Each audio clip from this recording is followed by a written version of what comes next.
The only reason I went back that night was because it was New Year's. Not Christmas. Not Thanksgiving. New Year's felt neutral enough. No gifts, no pressure to stay long. Just dinner, a countdown, and then I could take my daughter and leave. I hadn't been home in months. The base was 3 states away and my leave window was short. Maya was excited in that quiet way kids get when they don't fully trust excitement yet. She wore the blue sweater her Aunt Lauren had given her last year. It was a size too small now, but she insisted on it anyway. I let her. It felt easier than arguing over something that didn't matter. My parents' house looked the same as it always had. Clean. Controlled. Everything in its place.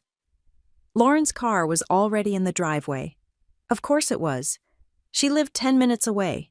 She was always early. Inside the house smelled like roast meat and whatever candle my mother was currently obsessed with.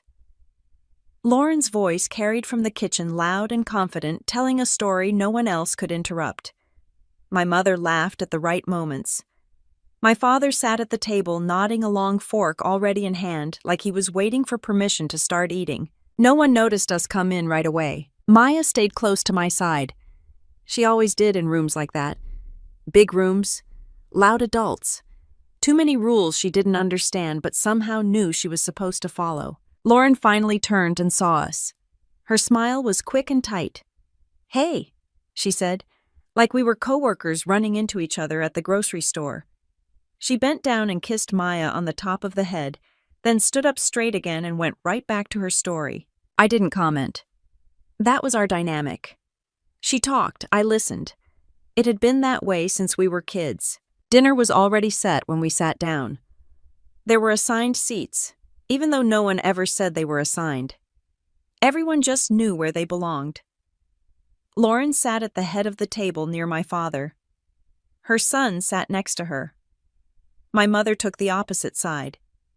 There was an empty chair between my mother and Lauren's son.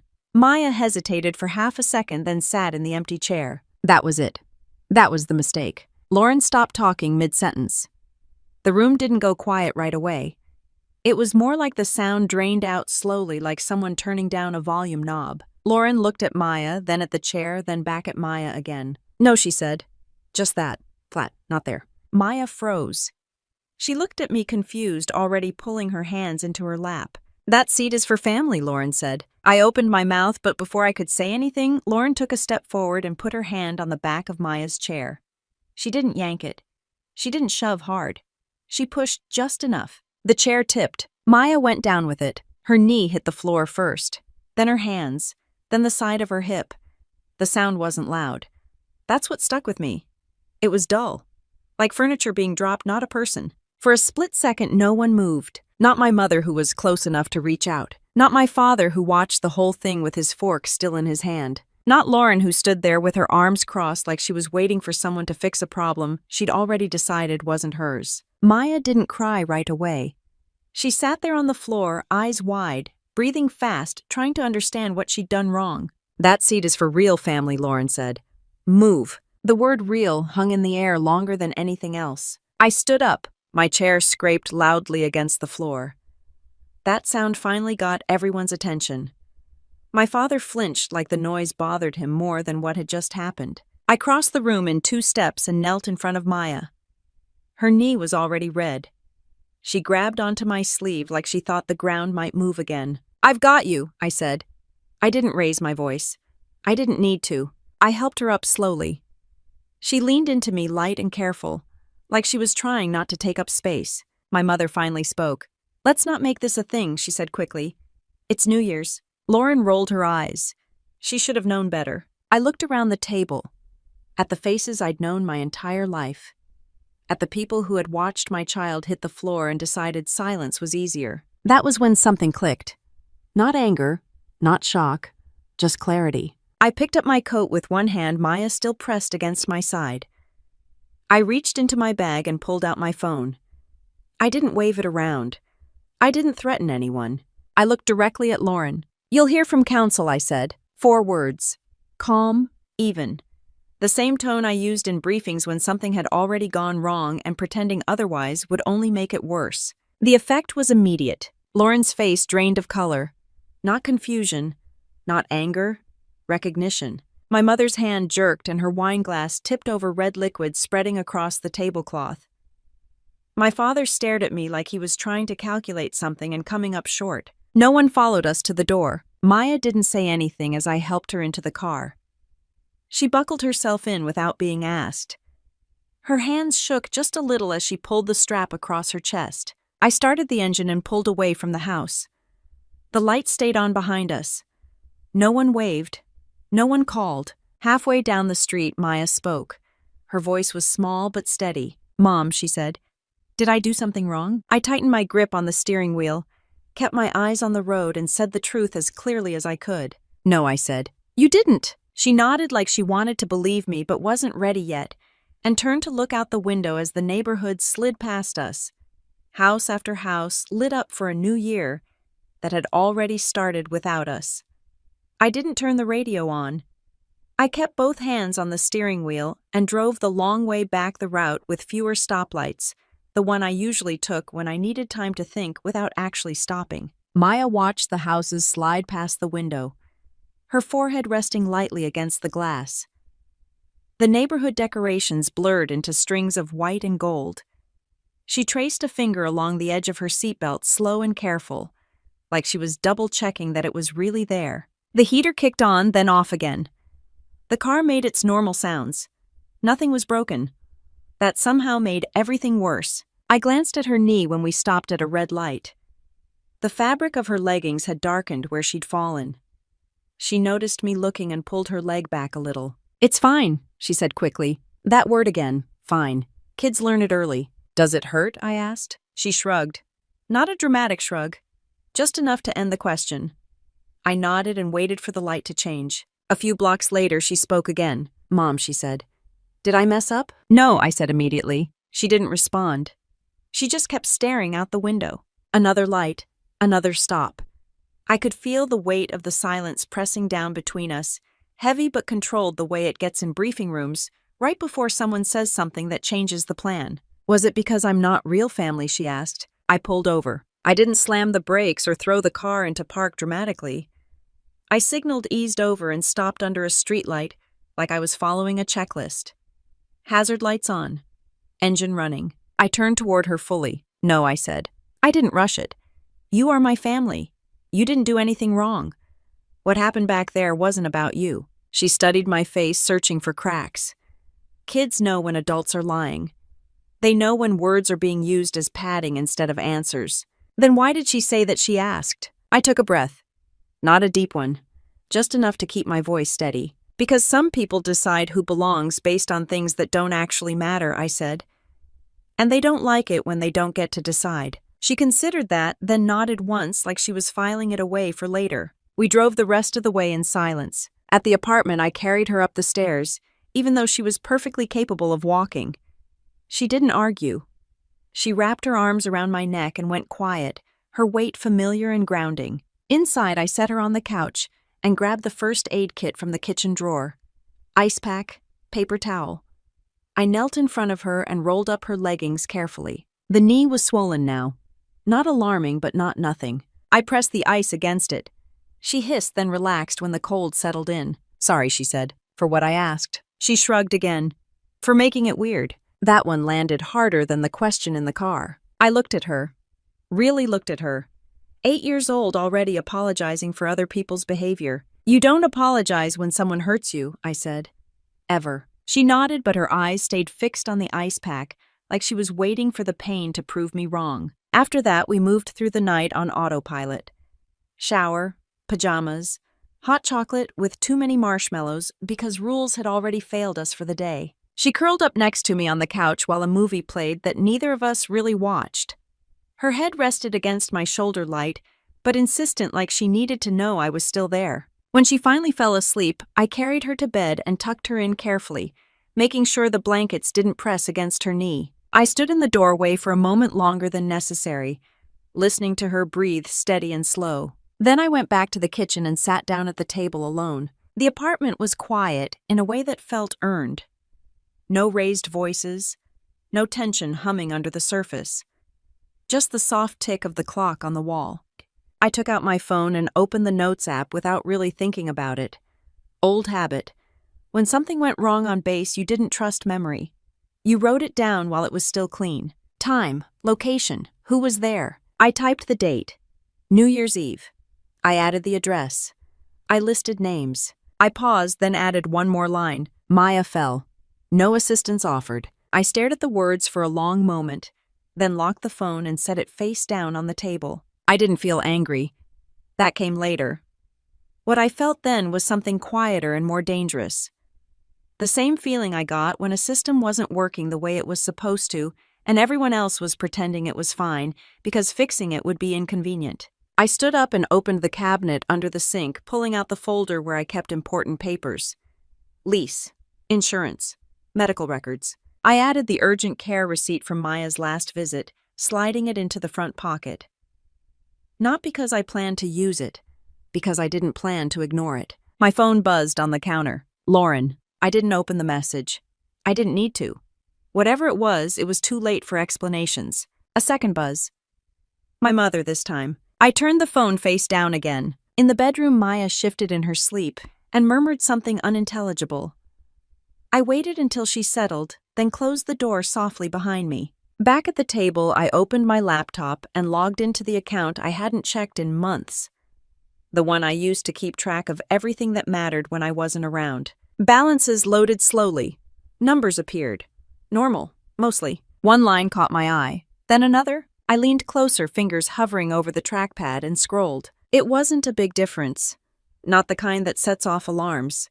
Just enough to be noticeable if you were looking for it. I sat back in my chair and stared at the screen. The room quiet except for the hum of the refrigerator. My mind already shifting from reaction to process, from what happened to what didn't add up. I dragged the cursor back up and refreshed the page the way people do when they don't want to believe what they're seeing but aren't ready to look away either. The numbers settled again, unchanged. I scrolled slower this time, line by line, the way I was trained to read logs when something small didn't match, and everyone else insisted it was noise. It wasn't a big discrepancy, not the kind that makes phones ring, just a few entries that didn't line up with the dates I remembered. Transfers labeled routine. Adjustments marked temporary. Nothing dramatic. Nothing that would catch your eye unless you were already paying attention. I closed the laptop without shutting it down and leaned back in the chair.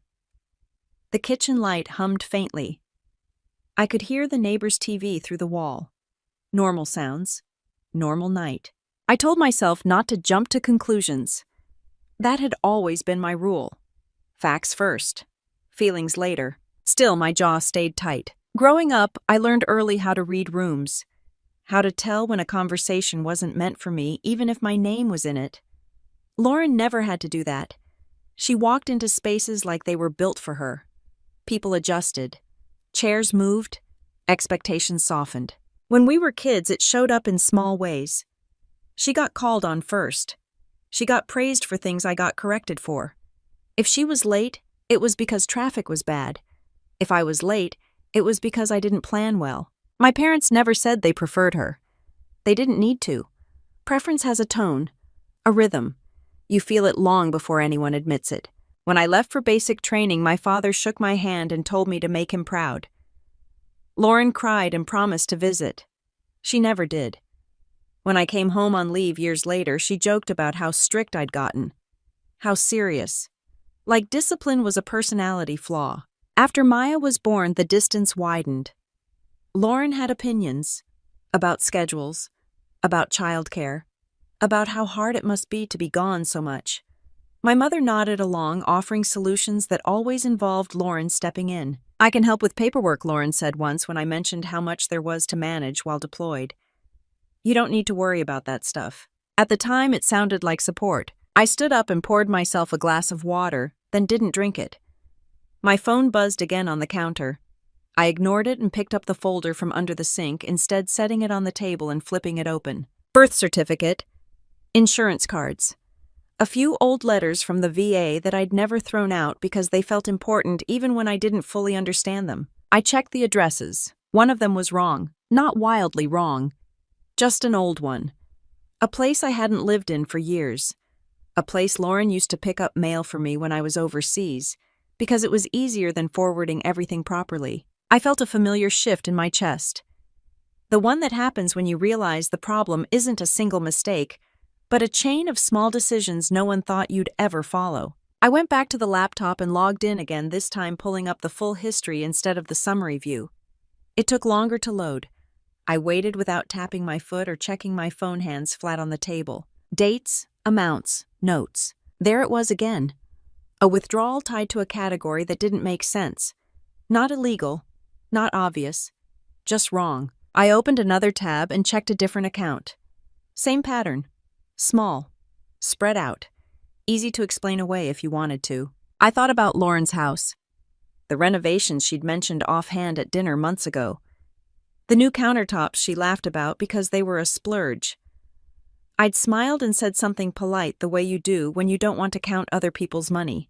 I didn't smile now. In the bedroom, Maya coughed in her sleep and rolled onto her other side. I stayed where I was, eyes on the screen, resisting the urge to go check on her again. She was safe. Right now, she was safe. I opened my email and searched by keyword, scrolling past months of nothing until I found what I was looking for. A notification I'd skimmed once and forgotten. Another sent while I was on a different time zone, flagged as read without really being read. I clicked it. The language was bland, administrative, the kind designed not to alarm. A confirmation of an adjustment, a reminder about guardianship details. I scrolled to the bottom and saw a name I didn't expect to see there. Lauren, not as an owner, not as a beneficiary, as a contact. My phone buzzed again. This time I picked it up. From Lauren, don't overreact. She's fine. I set the phone back down. I didn't feel the urge to respond. That surprised me. In the past, I would have explained myself, softened things, found a way to make it less uncomfortable for everyone else. Instead, I opened a new note and started listing dates, transfers, addresses, names attached to accounts. It felt familiar, comfortable even. When you work in logistics long enough, you stop seeing problems as emotional events and start seeing them as systems with weak points. Someone knocked on the door down the hall. A neighbor. Laughter drifted in from the stairwell. Life moving on without waiting for my thoughts to catch up. I added one more line to the list. Temporary power of attorney deployment year. I remembered signing it. Standing in an office with bad lighting, pen scratching across paper while a clock ticked loudly on the wall. It had seemed like a formality, a way to keep things running while I was gone. I closed the note and saved it without naming it. In the bathroom, I washed my hands longer than necessary, watching the water run clear, then shut off the tap and dried them carefully. When I came back into the kitchen, I noticed something I hadn't before. The folder on the table wasn't as thin as I remembered. Papers had been added at some point. Not recently. Quietly. I sat down again and pulled them out one by one. Copies, not originals. Printouts with margins slightly off, like they'd been scanned and reprinted. Useful for reference. Not meant to raise questions. I stacked them neatly, aligning the edges the way I did when something needed to be looked at again later. In the living room, the movie menu looped back to the beginning and played the same cheerful music. I reached for the remote and muted it without looking. The silence settled back and heavier now, but structured. The kind that lets you work. I picked up the phone, opened my contacts, and scrolled past family names until I found one I hadn't used in a long time. Not a relative. Not a friend. A number I kept for situations that didn't need sympathy. I hovered over it for a second, then put the phone down and returned to the laptop, opening the statements again, zooming in on the dates, the amounts, the patterns that were starting to feel less accidental by the minute.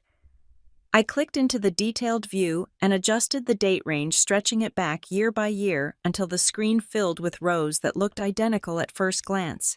Same fonts, same neutral language, same quiet confidence that comes from assuming no one is paying attention. I was paying attention now. I pulled up the first account tied to Maya's name. The one that had been set up after her father died, back when everything felt like paperwork and grief came in scheduled bursts.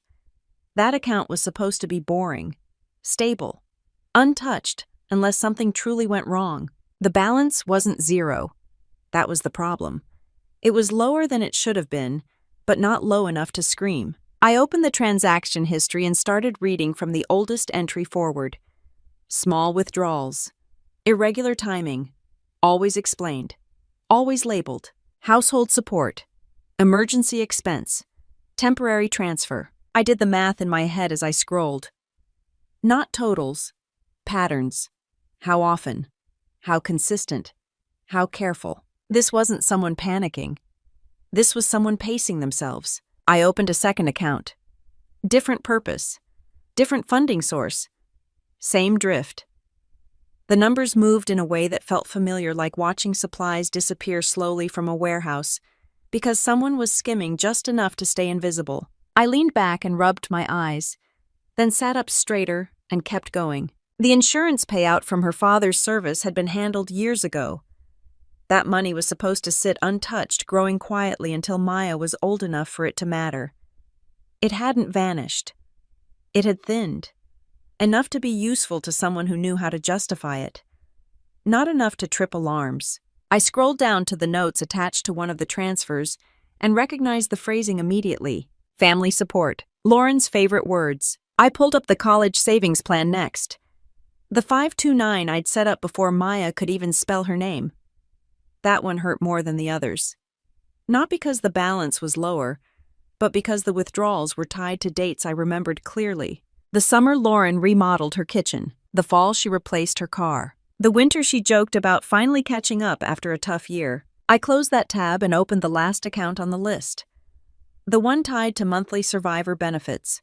Smaller amounts. Regular deposits. Designed to be steady. Designed to be boring. Designed to be easy to siphon. There were months where the deposit landed, then left again within days. Always partial, always explained, always neat. I checked the linked account information. The routing number wasn't mine. I stared at it longer than I needed to, waiting for my brain to offer an alternative explanation. It didn't. I stood up and walked to the window, looking out at the dark parking lot, my reflection faint in the glass. For a moment, I let myself feel it. Not anger, not betrayal. Just the weight of realizing how long this had been happening while I was doing everything I was supposed to do. Deploying when ordered. Signing forms. Trusting the wrong people with the right access. I went back to the table and pulled out the folder again, this time spreading everything out. Statements, copies, letters, receipts. I lined them up by date and matched them against the transfers on the screen. It took time. I didn't rush it. Rushing is how mistakes happen. By the time I finished, the story was clear. While I was gone, Lauren hadn't taken everything. She'd taken what she needed, what she could explain, what she assumed I wouldn't notice because I was busy being somewhere else. My phone buzzed again. From my mother this time. We need to talk about tonight. I let it sit. I wasn't ready to hear explanations designed to make me doubt my own eyes. In the bedroom, Maya stirred and called out softly in her sleep. I went to her without thinking, sat on the edge of the bed, and rested my hand lightly on her shoulder until she settled again. Her breathing evened out. Her face relaxed. I stayed there longer than necessary, watching the rise and fall of her chest, reminding myself why this mattered. Back in the kitchen, I opened a fresh document and started writing everything down. Dates, amounts, account numbers, notes copied exactly as they appeared. I didn't add commentary. I didn't label anyone a villain. I let the facts stand on their own. Halfway through, I noticed something else. A signature, not forged. Authorized. Mine. Or close enough. I pulled up the scanned copy and zoomed in. The handwriting matched the version of my signature I used when I was exhausted and trying to get through a stack of forms before a flight. The one I barely recognized as my own. The form itself was legitimate. Temporary authority, limited scope, time-bound. The use of it was not. I saved the document and backed it up to an external drive, then emailed a copy to myself using an address I didn't share with anyone. Habit. Redundancy matters. The clock on the stove blinked past midnight. The new year had started hours ago. I poured the water I'd left untouched earlier down the sink and rinsed the glass, setting it upside down on the towel. The small domestic motion felt grounding, controlled. When I picked up my phone again, there were 3 missed calls. Lauren, my mother, my father. I didn't listen to the voicemails. Instead, I opened my contacts and scrolled to the name I'd hesitated over earlier. The one I kept for situations that required clarity, not comfort. I didn't call yet. I went back to the laptop and pulled one more report, this time exporting it instead of just viewing it. The progress bar crept across the screen, slow and steady. When it finished, I named the file with the date and saved it in a folder I'd just created. I shut the laptop and sat there for a moment, hands flat on the table, feeling the shape of the problem fully for the first time. Not as a family issue, not as a misunderstanding, as a system that had been quietly misused, and a child who had paid for it without ever knowing there was a bill. I slid the laptop back into my bag instead of leaving it out on the table, zipped it closed, and set it by the door like it was something I might need to grab quickly. Not to run, just to move without explaining myself. The shower ran hot, then cooled. I stood there longer than necessary, letting the water hit my shoulders while my mind worked through the same question from different angles. Not whether something wrong had happened. That part was settled. The question was how much noise I was willing to make to stop it. By the time I dressed and stepped back into the kitchen, the phone was still face down where I'd left it. I flipped it over and skimmed the notifications without opening them. Missed calls don't require answers. Information does. I picked up my keys and left the apartment, locking the door behind me out of habit, not urgency. The air outside was sharp and quiet. The parking lot was mostly empty, the kind of stillness that only happens when everyone else thinks the night is over. I drove 10 minutes to a place that didn't advertise itself with neon signs or slogans. Just a small office park with too many cars for how late it was. The light in one window was still on. I'd been given the number years ago, folded into a conversation I hadn't thought I'd need again. Someone who worked adjacent to the system, not inside it. Someone who understood how paperwork moves when uniforms are involved. I sat in the car for a moment with the engine running, then turned it off and went inside. The receptionist had already gone home. The man waiting for me stood up when I entered, offered his hand, and didn't ask why I was there. That told me I'd picked the right place. We sat across from each other at a plain table. No small talk. No sympathy. He waited while I pulled out the folder and set it between us. Start from the beginning, he said. I didn't. I started from the middle. Dates, accounts, transfers, names attached to permissions. I spoke in short sentences, the way I was trained to brief people who didn't need emotion to understand a problem. He listened without interrupting, flipping through pages, making notes in the margins. Who has access, he asked. Not me, I said. Not anymore. And the child, he asked. 8, I said. Mine. He nodded once and kept reading. When I finished, he leaned back slightly and folded his hands. You're going to hear a lot of excuses, he said. Family help, miscommunication, temporary arrangements. I'm not interested in explanations, I said. I'm interested in stopping it. That's good, he said. Because explanations are loud. Records are quiet. He outlined the process without drama. Requests, audits, notices that didn't accuse but didn't ask permission either. The kind that forced people to respond on paper. No phone calls, he said. No warning. I wasn't planning on it, I said. He paused, then looked at me more carefully. Once this starts, it won't feel clean, he said. People will get angry. They already are, I said. That's not the same, he said. This will make them afraid. I didn't answer. Fear wasn't the goal. Protection was. I signed where he pointed, my hand steady, my name looping across the page the way it always did when I wasn't tired. He slid the documents into a file and stood up. We'll handle the rest, he said. You should go home. I did. Maya was still asleep when I got back. I stood in her doorway again, watching her breathe, then closed the door softly and leaned my forehead against the frame for a moment.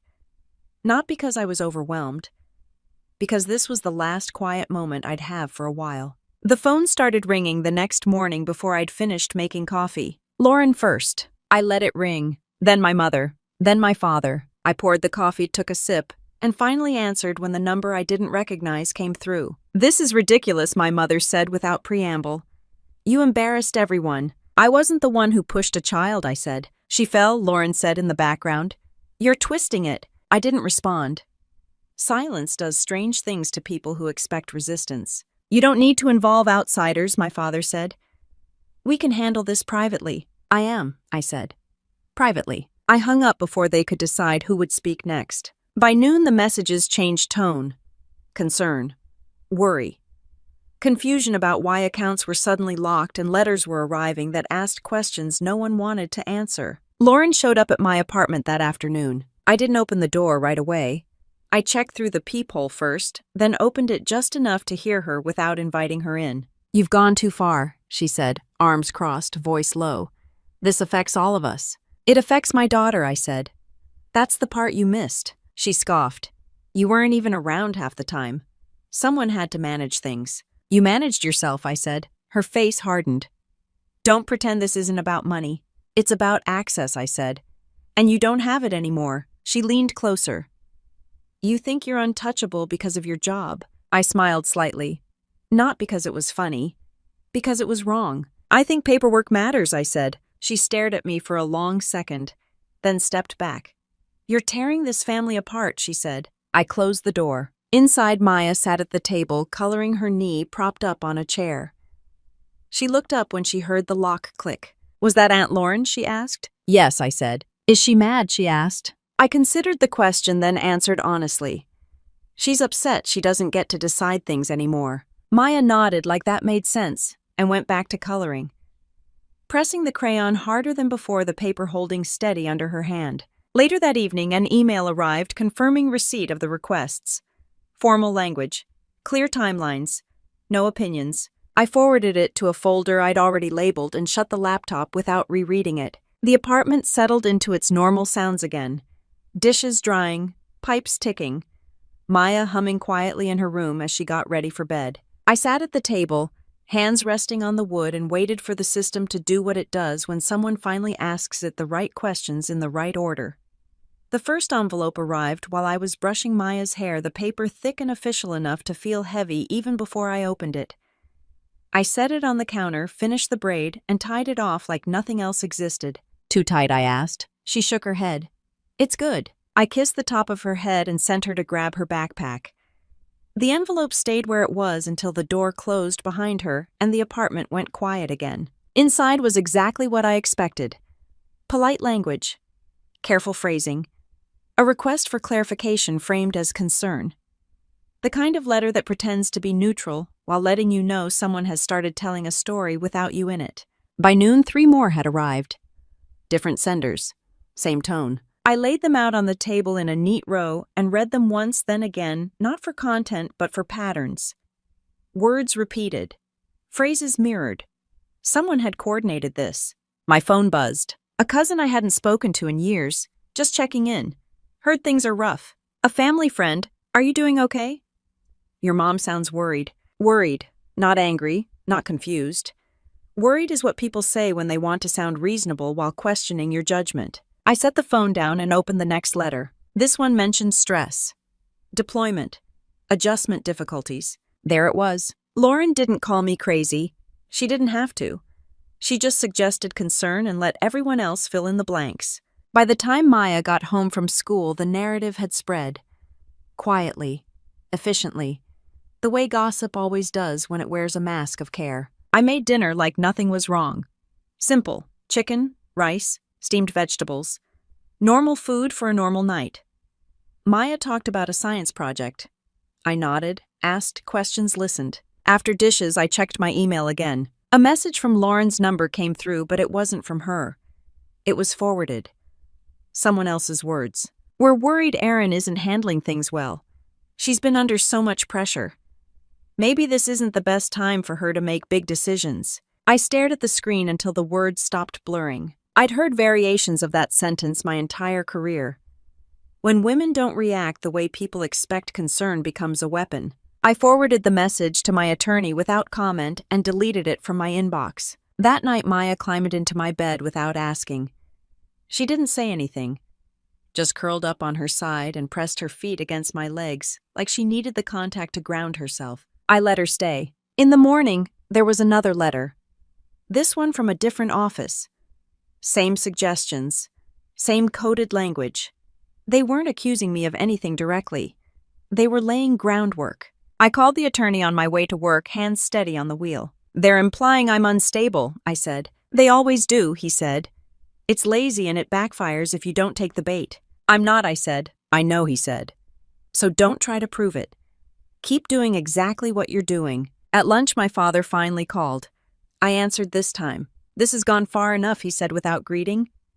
People are asking questions. They should, I said. You're making it sound like a crime, he said. It is, I said.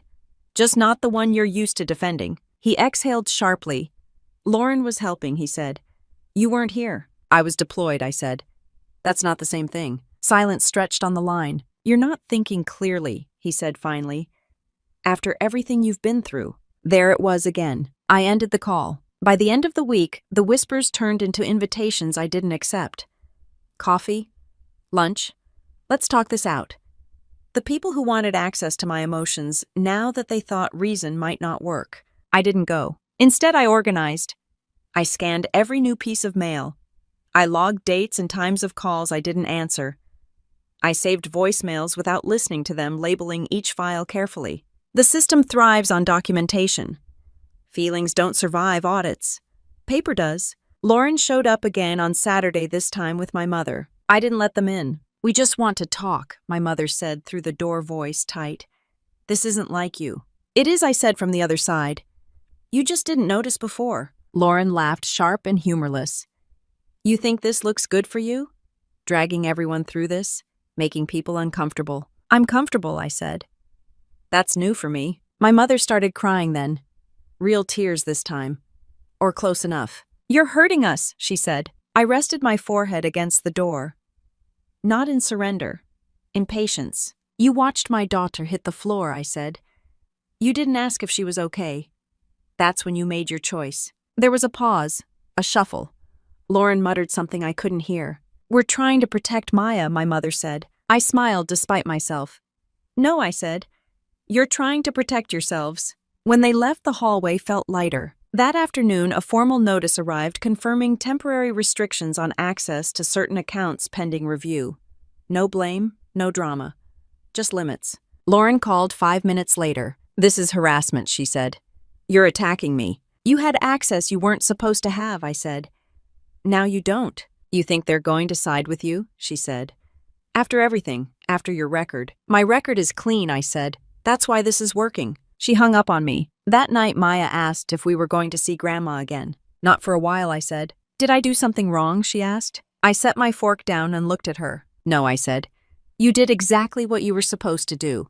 You existed. She smiled at that, small and relieved, and went back to eating. Later, when the apartment was quiet again, I opened the latest email from the attorney. Short, precise. Confirmation that requests had been acknowledged and timelines set. I closed the laptop and leaned back in the chair, listening to the hum of the building settling around us, aware of the pressure shifting as people realized their words weren't slowing anything down. I slid the notice out of the envelope and flattened it against the table with my palm, smoothing the crease like that would make the words easier to absorb. Temporary restrictions. Review in progress. Access limited pending verification. It wasn't dramatic language. It wasn't supposed to be. That was the point. Maya was at school when the first bank called. I let it go to voicemail, then listened to it twice, not for tone, but for content. They wanted confirmation. They wanted documentation. They wanted things in writing. Good. I returned the call from my desk, voice, even answers short. Yes, no, attached, sent. By mid-morning, the second call came in. Then the third. Different departments. Same questions. Each one required Lauren to explain something she'd never expected to have to explain to anyone who knew how to read a ledger. The attorney emailed me a single sentence around noon. They've initiated a full audit. I didn't reply. I forwarded it to my records folder and went back to work. That afternoon, Maya's teacher emailed to ask if everything was okay at home. Nothing alarming, just a check-in. I appreciated the neutrality. I replied that we were fine and thanked her for reaching out. Fine had a different meaning now.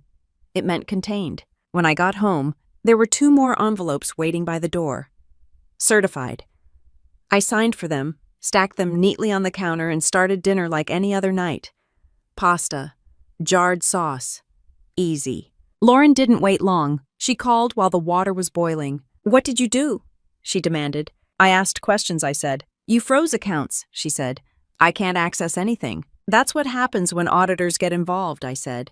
They limit risk. You had no right, she said. I had every right, I said. You had access. You abused it. She laughed, sharp and brittle. You don't even know what you're talking about. I know the dates, I said. I know the amounts. And I know the routing numbers don't match mine. Silence, then quieter. You're blowing this out of proportion. I didn't make the numbers, I said. They exist whether you like them or not. She hung up. That night my father emailed me for the first time instead of calling. Long paragraphs. Careful words. A reminder of everything the family had done for me. How hard it was to manage things while I was gone.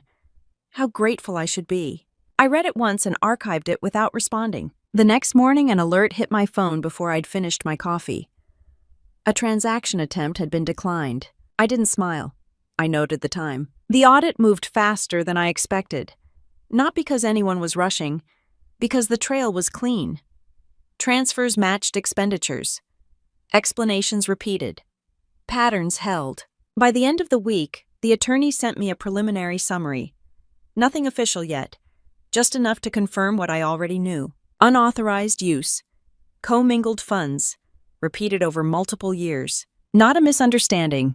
A habit. Lauren stopped calling and started texting. This is ruining everything. You're hurting Mom. How could you do this to me? I didn't respond. My mother tried again, showing up at the apartment unannounced. I watched her through the peephole while she adjusted her coat and smoothed her hair, rehearsing something in her head. I didn't open the door. She left a note taped to the frame instead. Please call me. We're scared. I took it down and put it in the folder. Scared was appropriate. At work, I kept my head down. I didn't mention anything to anyone. I didn't need sympathy or speculation. I needed my routine intact. Structure is a form of armor. Still, I could feel the pressure building on the other side of the process. The audit wasn't just about numbers. It was about explanations. And explanations require consistency. Lauren didn't have that. One afternoon, as I was packing up to leave, the attorney called again. They're asking for original authorization documents, he said. Not copies. I figured they would, I said. They've noticed the signature variations, he said. Enough to ask questions. That signature was mine, I said. The use wasn't. That distinction matters, he said. A lot. When I got home, Maya was doing homework at the table, tongue pressed against her lip in concentration. She looked up when I walked in. Grandma called my tablet, she said. I didn't answer. Good, I said.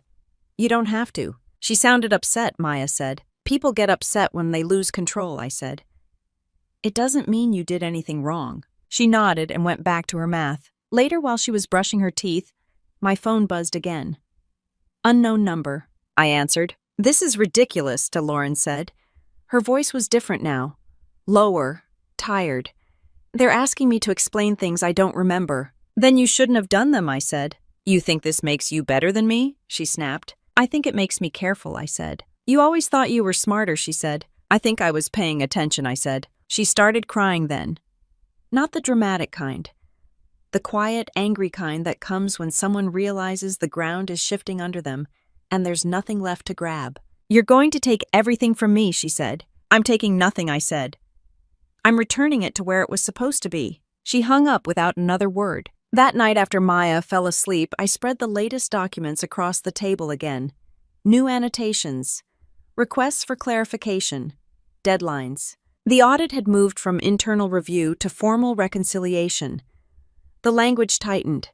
The margin for excuses narrowed. I aligned the papers, stacked them neatly, and slid them back into the folder, aware of the way the balance had shifted not just in accounts, but in the space between what my family believed they could get away with and what the records were starting to say on their own.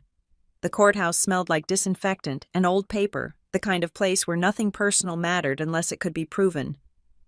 I adjusted the strap of my bag on my shoulder and walked through security without looking around for familiar faces. I already knew who would be there. Lauren was sitting 2 rows behind my parents when I entered the hearing room. She looked smaller than I remembered. Not physically just compressed like someone had folded her into a version of herself that fit the room better. Her leg bounced under the table. She stopped when she saw me and folded her hands in her lap. I didn't sit next to my family. I sat where my attorney told me to sit. The judge entered without ceremony. Everyone stood. Everyone sat. No one acknowledged anyone else.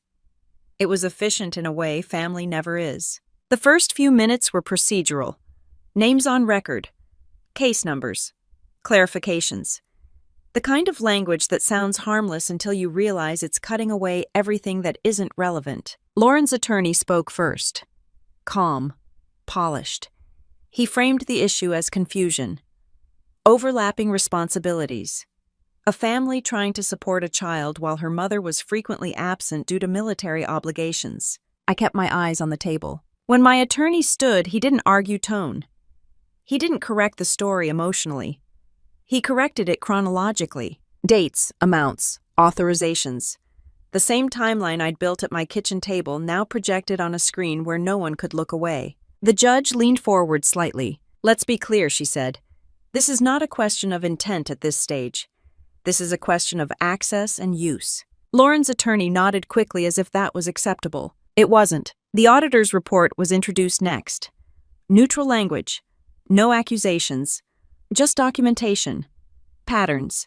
Repeated use of funds outside the scope of authority. Lauren stared straight ahead. When the judge asked who had initiated the transfers, Lauren's attorney hesitated for half a second too long before answering. "My client," he said, under the belief she was acting in the child's best interest. The judge didn't react. "And where did those funds go?" she asked. There was a pause. Pages shuffled. The answer came slower this time. "Various expenses," he said. "Household related." The judge raised an eyebrow. "The household of the child." Another pause. "No," he said. That was the moment Lauren looked at me, not with anger, with calculation. Like she was trying to remember when I'd stopped being predictable. The judge turned to me for the first time. "Captain Caldwell," she said, "do you dispute the accuracy of these records?" "No," I said. "I dispute the justification." She nodded. "Understood." Lauren's attorney tried again. He brought up the power of attorney. The signature. The authority I'd granted while deployed. My attorney stood immediately. Temporary. Limited. Revoked upon return. The judge glanced at the document. "That's correct," she said. Lauren finally spoke, then breaking protocol just enough to make the room tense. "I was helping," she said. She wasn't around. The judge looked at her directly. "You were authorized to assist," she said. "Not to decide." Lauren opened her mouth, then closed it again. My mother shifted in her seat. My father stared at the floor. The judge continued, voice steady. "The court is ordering an immediate reconciliation of all accounts associated with the minor child. All unauthorized transfers are to be documented. Pending further review, access remains restricted." She paused. "This is not optional." Lauren's attorney leaned in and whispered something to her. She shook her head.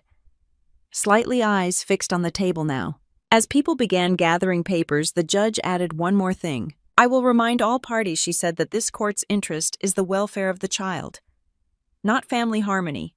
Not convenience." The room emptied quickly after that. No conversations. No eye contact. Just the scrape of chairs and the rustle of documents being tucked away.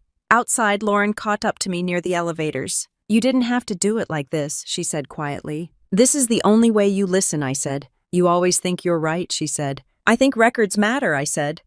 "That hasn't changed." She laughed, once bitter and short. "You think this is over." "I think the truth is boring," I said. "And that's not good news for you." My parents stood a few feet away, pretending to study a bulletin board that hadn't been updated in years. My mother looked at me like she wanted to say something meaningful and didn't know how. I didn't wait. On the drive home, Maya asked if the building I'd gone into was a school. "No," I said. "It's a place where people have to explain themselves." "Did Aunt Lauren explain?" she asked. "Not very well," I said. She nodded and went back to looking out the window legs tucked up under her, humming softly to herself. At home, I checked my email before dinner. 2 new messages. One confirming receipt of additional documentation. Another outlining next steps in plain language. No deadlines emphasized. No threats. Just process. I closed the laptop and started cooking. The smell of onions filled the kitchen.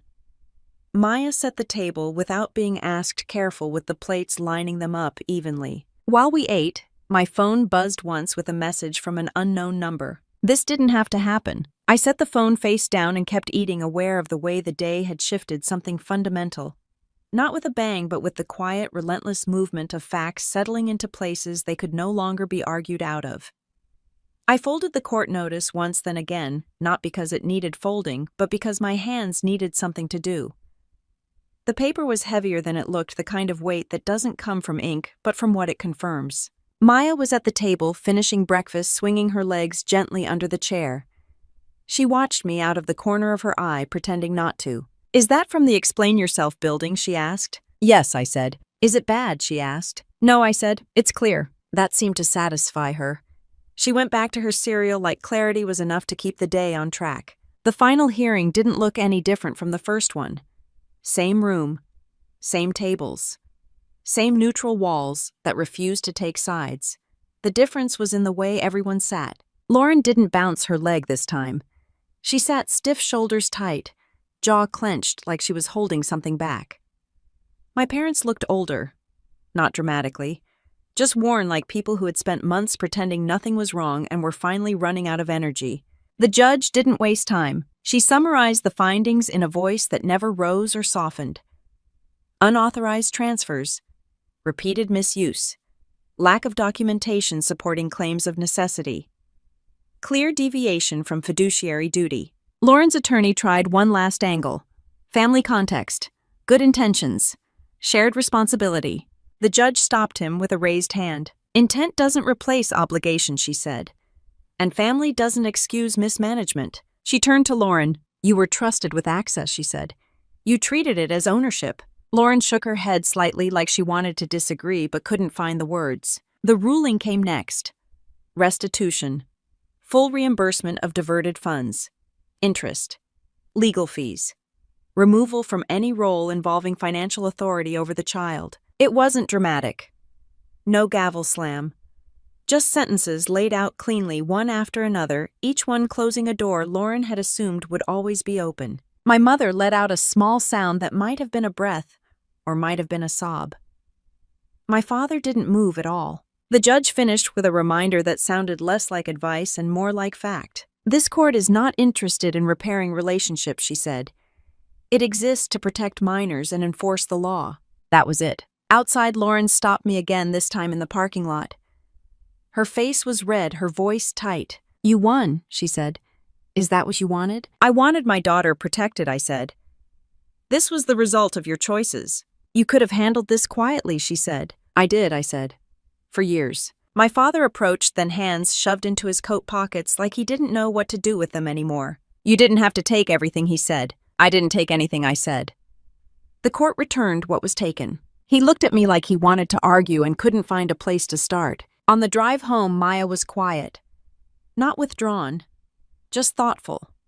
She pressed her forehead against the window and watched the city pass by. "Are we in trouble?" she asked after a while. "No," I said. "We're done." That word seemed to settle her.